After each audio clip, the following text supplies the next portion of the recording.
ஆடி மாத முதல் நாளை ஒட்டி சேலத்தில் பாரம்பரிய வழக்கப்படி தேங்காய் சுடும் திருவிழா வெகு விமரிசையாக நடைபெற்றது. வீடுகள் தோறும் தேங்காய் சுடும் திருவிழா நடைபெற்றதுடன் நூற்றுக்கணக்கானோர் ஒன்று திரண்டு தேங்காய் சுட்டு மகிழ்ச்சியை வெளிப்படுத்தினர். இது குறித்து ஒரு செய்தி தொகுப்பினை காணலாம். ஆடி மாதம் முதல் நாளையொட்டி தேங்காய் சுடும் திருவிழா சேலம் மாவட்டத்தின் பல்வேறு கிராமங்களிலும் பாரம்பரியமாக கொண்டாடப்பட்டு வருகிறது. இந்த பண்டிகை கொண்டாடப்படும் நிகழ்ச்சி மகாபாரத கதையுடன் தொடர்புடையதாக கூறப்படுகிறது.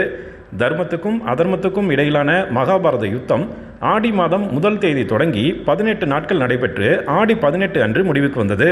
இந்த போரில் தர்மம் வெல்ல வேண்டும் என்று யுத்தம் தொடங்கிய நாளான ஆடி முதல் நாள் மக்கள் அனைவரும் வேண்டி அதற்காக விநாயகர் மற்றும் அவரவர் இஷ்ட தெய்வங்களுக்கு பூஜை செய்கிறார்கள்.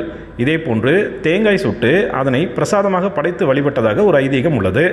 ஆண்டாண்டு காலமாக அந்த பாரம்பரியத்தை கடைபிடிக்கும் வகையில் சேலம் மாவட்டத்தில் ஆடி மாத பிறப்பன்று தேங்காய் சுடும் பண்டிகை கொண்டாடப்பட்டு வருகிறது. அதன்படி இன்று தேங்காய் சுடும் பண்டிகை உற்சாகத்துடன் வீடுகள் தோறும் கொண்டாடப்பட்டது. குழந்தைகள் முதல் பெரியவர்கள் வரை அனைவரும் இணைந்து தேங்காய் சுடும் திருவிழாவினை உற்சாகமாக கொண்டாடினர். தாத்தா பாட்டி காலத்திலிருந்து இந்த தேங்காய் சுடுற பண்டிகை கொண்டாடிட்டு தான் இருக்கோம். அது எதுக்கு அப்படின்னு பார்த்தீங்கன்னா, நாங்கள்லாம் விவசாய குடும்பங்க. இப்போது ஆடி மாதம் விதைக்கும் போது பார்த்தீங்கன்னா, கடவுளுக்கு இந்த மாதிரி தேங்காய் சுட்டு படைச்சு மழை நல்லா பெய்யணும், விளைச்சல் நல்லா இருக்கணும், தீமைகள் எல்லாம் சுட்டு எரிக்கப்பட்டு நன்மை நமக்கு கிடைக்கணும் அப்படிங்கிறதுக்காக கொண்டாடப்படுற ஒரு பண்டிகைங்க இது. அதே மாதிரி குடும்பம் ஒற்றுமைக்காகவும் எல்லா குழந்தைங்களும் பேர குழந்தைங்க எல்லாம் அந்த தாத்தா பாட்டி வீட்டுக்கு அன்னைக்கு தேங்காய் சுட்டு ரொம்ப சந்தோஷமாக ஒரு ஒற்றுமையாக இருப்பாங்க. இருந்த மனசில் இருந்த ஒரு சின்ன சின்ன பகைகள் கூட போய் எல்லாரும் அதை மறந்து சந்தோஷமாக இருக்கக்கூடிய ஒரு காலகட்டமாக அந்த நேரத்தை நாங்கள் நினைக்கிறோம்.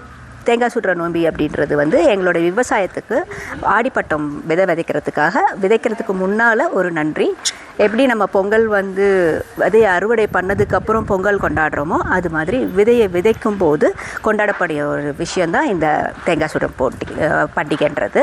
அடுத்தது பிள்ளைங்களுக்கு இது ஒரு நல்ல ஒரு ஒற்றுமையை கற்றுக் கொடுக்குற ஒரு விஷயமாக நாங்கள் இதை பார்க்குறோம்.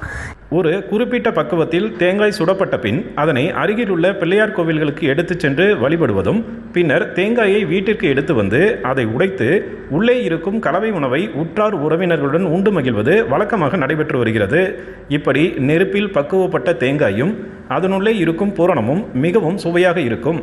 இதை போலவே பக்குவப்படுத்தப்பட்ட வாழ்க்கையும் இருக்கும் என்பதையே நம் முன்னோர் வலியுறுத்துகின்றனர்.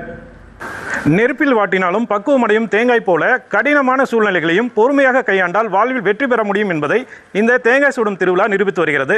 டிடி தமிழ் செய்திகளுக்காக சேலத்திலிருந்து விஜயகுமார் குணசேகரன்.